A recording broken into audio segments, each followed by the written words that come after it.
I'm the storyteller, and my stories must be told. I have many stories, tales for both the young and old. I have many voices to describe many places. Many names have I, and many faces.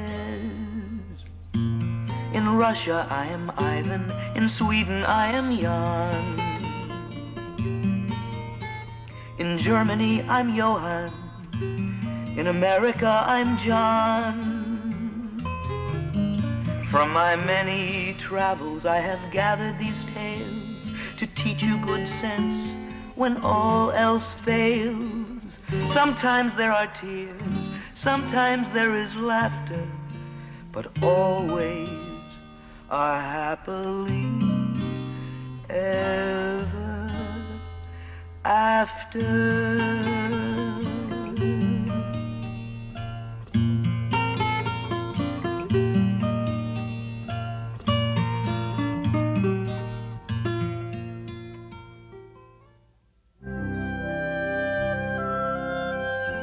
Long ago and far away in a land of green valleys and gentle hills, there was a small village in which lived two lovely young girls called Beth and Kate.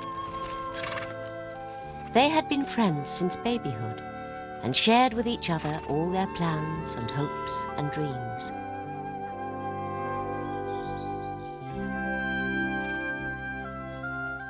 Beth was Evan the smith's daughter. Her mother had died many years ago, so Beth had kept house for her father for as long as she could remember. Evan was the best smith for miles around. Farmers brought him all their goods to be repaired, ploughs, horses to shoe, bill hooks to mend, while the good wives brought him pots and pans that had been rather overworked in their kitchens. Whoever came to the door, Beth would greet cheerfully. She made sure that her father's busy life was made as comfortable as possible and helped him in every way that she could. Although she worked as hard as her father, she still had time for her own private thoughts. And oh, how she longed to see for herself what lay beyond the hills that surrounded the small village. She had heard from the travellers who stopped at the forge about wonderful cities, exotic people, marvellous palaces, and strange animals that inhabited the world outside.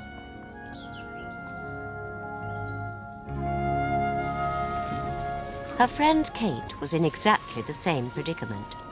Megan, Kate's mother, was the miller's widow, and they too had to work very hard every day.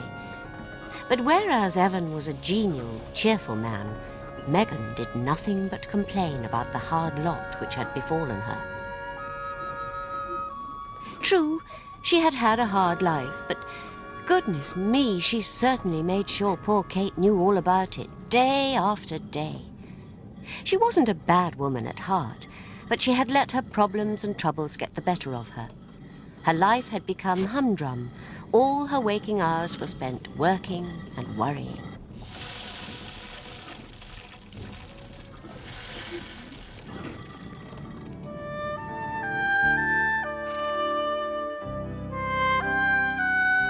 And as they had no one to help them at the mill, they often had to rely on farmers and their lazy servants to help move the heavy bags of flour they had milled.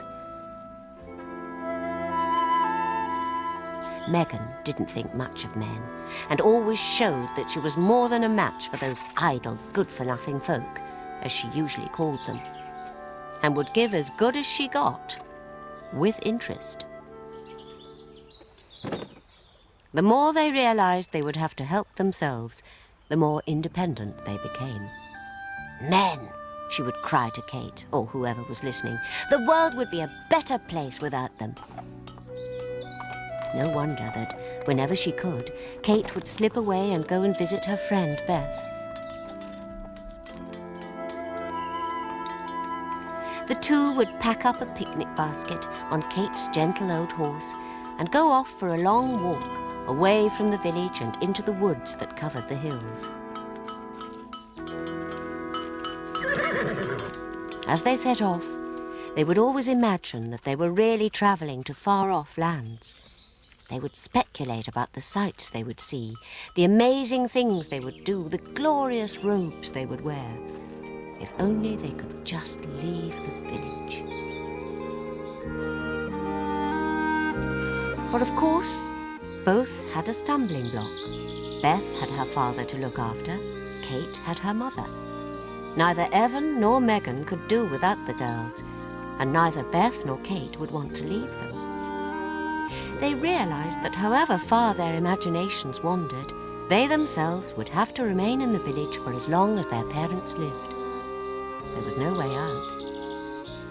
Every conversation they had ended with that sad and inevitable conclusion. The girls still had their dreams and would continue to seek a way to find greater happiness and freedom.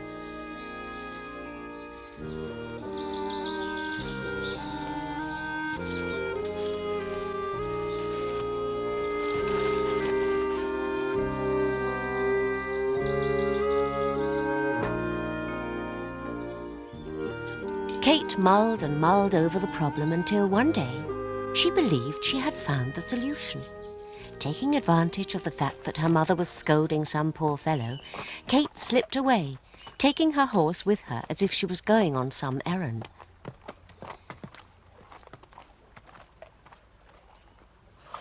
When she reached the smith's house, she explained to Beth exactly what she had in mind. "We have always said that your father and my mother couldn't work without any help," she said. "So why can't they help each other?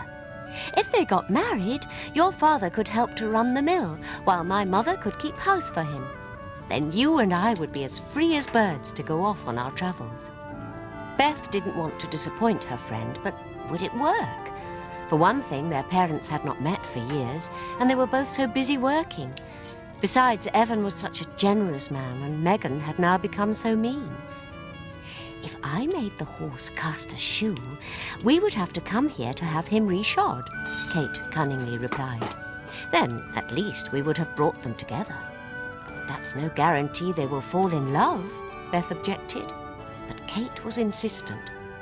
Her enthusiasm was certainly very catching, and on the face of it, it was a very good idea, provided the two main people concerned would cooperate. In the end, Beth agreed she would at least discuss the matter with her father. "He may like the idea," Kate urged. "After all, he's been a widower long enough."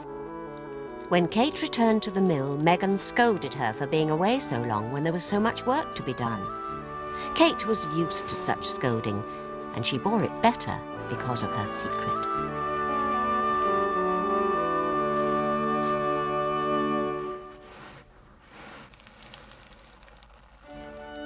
Beth had such a close relationship with her father that they had never had any secrets from each other. But this was a different matter. She had promised her friend she would talk it over with him.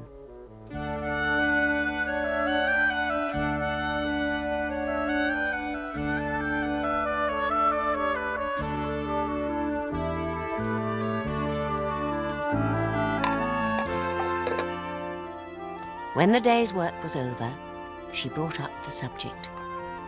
She had no idea how he would react.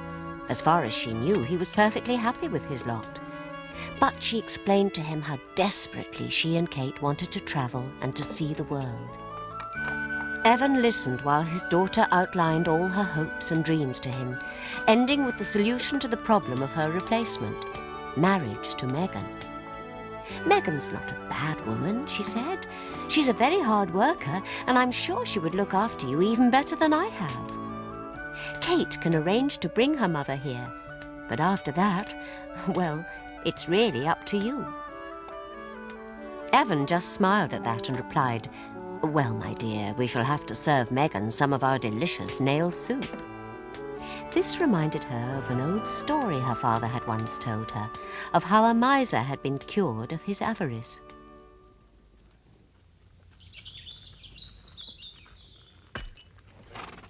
So very soon after that, the old horse lost its shoe, with a little help from Kate, and went lame.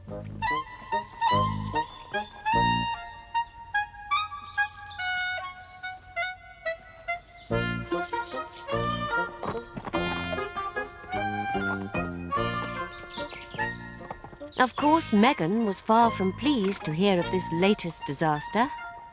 "It's one thing after another," she grumbled. "Do you realise how much Evan the smith charges these days? I'm sure he's a good enough man, but why in heaven's name must the horse go lame now when we're so busy and can least afford to have it shod? Besides, we'll never finish that cartload of wheat today, and I'm quite sure that farmer shortchanged us for all that flour we milled. And did you see how that woman tried to sell me those rotten apples in the market? Just because I'm a poor widow, people take advantage every time I step outside." On and on Megan complained, all the way to the smith's forge. She was greeted very kindly by Beth and Evan. Beth asked her how she was, so Megan was able to tell her, with great relish, all about her aches and pains, and how hard she worked, and how difficult it was to earn an honest penny. "You do look tired," Beth said sympathetically. "Come and sit in the forge while I prepare my father's midday meal. Kate, I'm sure, will look after your horse whilst it's being shod."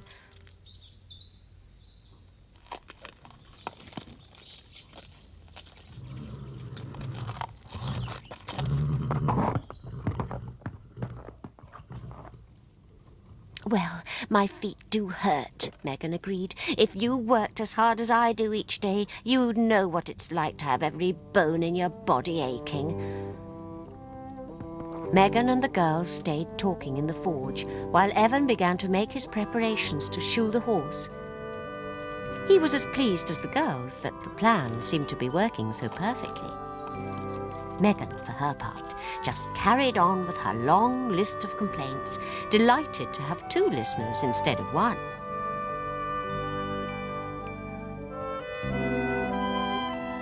For the next part of the scheme, Beth revealed to a surprised Megan what she served her father each day: delicious, nourishing nail soup. "Soup made from a nail?" Megan cried in disbelief. "Well, that would be something worth knowing.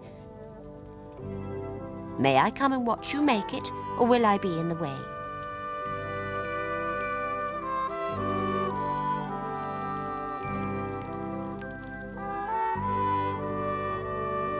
Kate and Evan stayed working in the forge. They hoped they would not miss all the fun of the preparation of the secret soup. Beth assured Megan that she would be delighted to demonstrate this useful recipe, so they both hurried to the fire.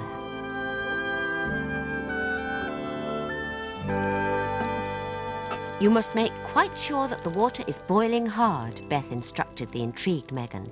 "And then, once you've got it really going, just add the nail."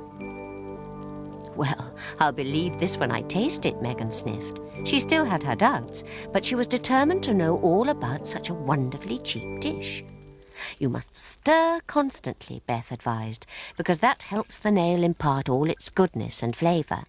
Mind you, it is a lot tastier if there's just a handful of flour and a pat of butter in it, but unfortunately we don't have any in the house." "It so happens that I have a little in my basket," said Megan helpfully, and quickly she went to fetch these useful items.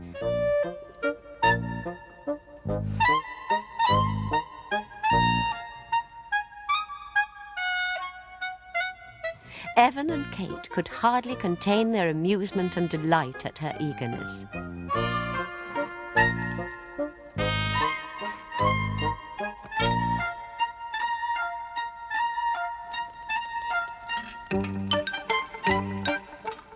She measured out a large portion of flour and a generous slice of butter and carefully watched as Beth added them to the soup.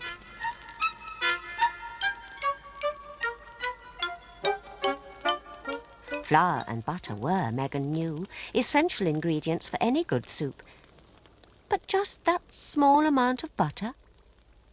What a frugal cook Beth was. Surely she should feed her father up rather more.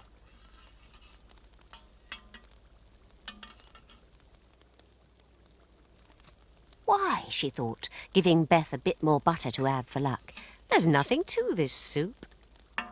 Of course, Beth added, when times are good and we have a few dried beans and lentils, the soup can taste as good as a feast. But we don't have any today, unfortunately. Megan had bought lentils in the market just that morning. Another quick trip to the basket and she would soon be back with some. She was beginning to enjoy herself. Evan was certainly enjoying himself watching all this. She poured a generous portion into Beth's cupped hands and watched them disappear into the pot. She could already smell the soup's tantalizing aroma. Why, this was one of the easiest soups she had ever seen made, and how economical it was. Of course, Beth told her, the best soup I've ever made from this recipe had the benefit of carrots and turnips fresh from the garden, but I can't show you that today because we have none left in the storeroom. How lucky that I have some, cried Megan, anxious to have the full benefit of this wonderful soup.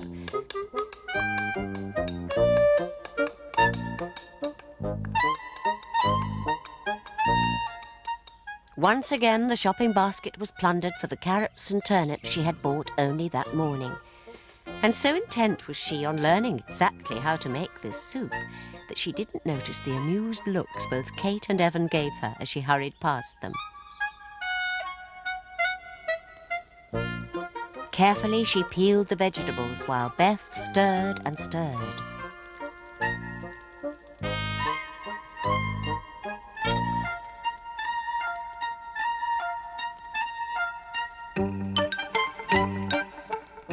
Just as carefully, she observed the young girl cut them up and throw them into the pot. The soup smelled wonderful. How easy and how tasty and how very cheap to make. Megan thought of all the money she would save by making nail soup, and she felt her spirits lift. The soup was ready, and so were Evan and Kate, both hungry and eager to eat this tasty meal now that the horse was finally shod.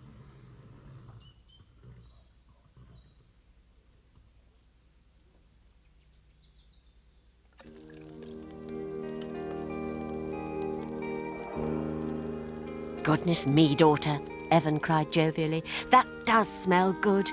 I think this must be one of the best nail soups you've ever made.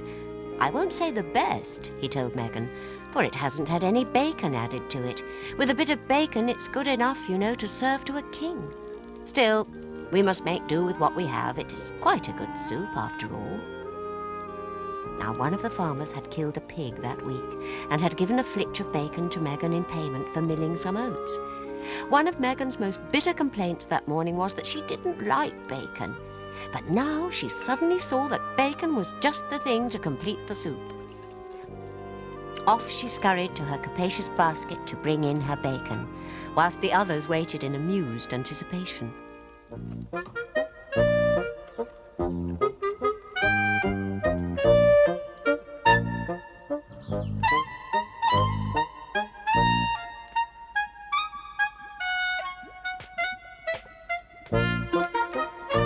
She cut it into generous slices to add to the soup.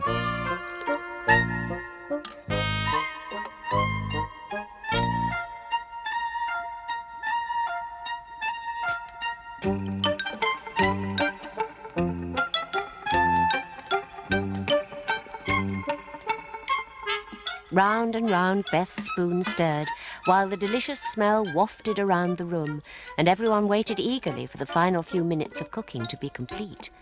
Even Megan didn't utter a word of complaint about anything. She was too anxious to see exactly how this dish would turn out. She was also enjoying the conversation and good company. In fact, she hadn't had such a good time for many years. Kate quickly passed around the soup bowls. Very soon, Beth was able to ladle very hearty portions in each bowl of the thick, tasty, nourishing nail soup. Thanks to Megan's unwitting generosity, there was more than enough for everyone. It does smell very good, Megan admitted, and how easy it is to make. I must remember this excellent recipe, my dear Beth.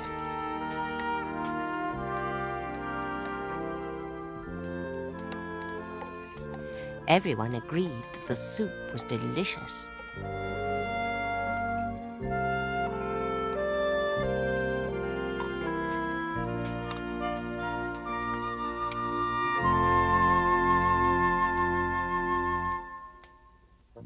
As she dipped her spoon into the bowl, Megan laughed and said, "I can see just what gives it its excellent flavour." In the midst of the beans and the carrots and the bacon, she picked up one silver nail. Of course, she realised then what made the true ingredients of this delicious nail soup, but the meal was so good that she really didn't care. She had never had such a merry meal in her life, or certainly not since her husband had died. She realised that there was much more to life than complaining and worrying. She listened to the happy chatter of her beloved daughter and her friend, and to the Smiths' funny jokes, and she thought it was worth more than all the bags of finely milled flour in the world. Yes, that meal had certainly taught her a lesson in how to live.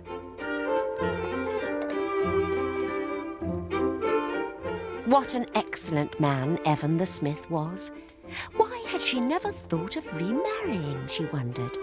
That's what she needed, of course, and she had never realised it before, a husband to help her with the heavy work in the mill and to share her worries, and her joys as well.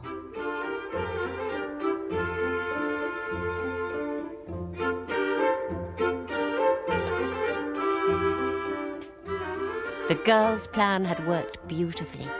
And what was the best part about it was that Megan and Evan seemed to think it was an excellent plan too. They got on really well. After all, they had known each other all their lives. And by the time the girls had finished clearing up and rejoined Megan and Evan by the fire, everything had been arranged.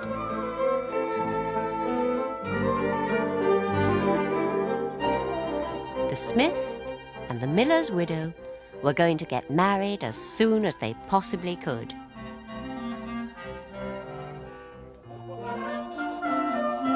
Of course, the whole village was absolutely astounded by this news.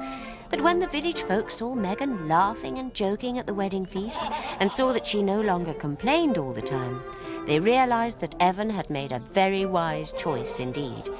As wise, in fact, as Megan's choice of a husband.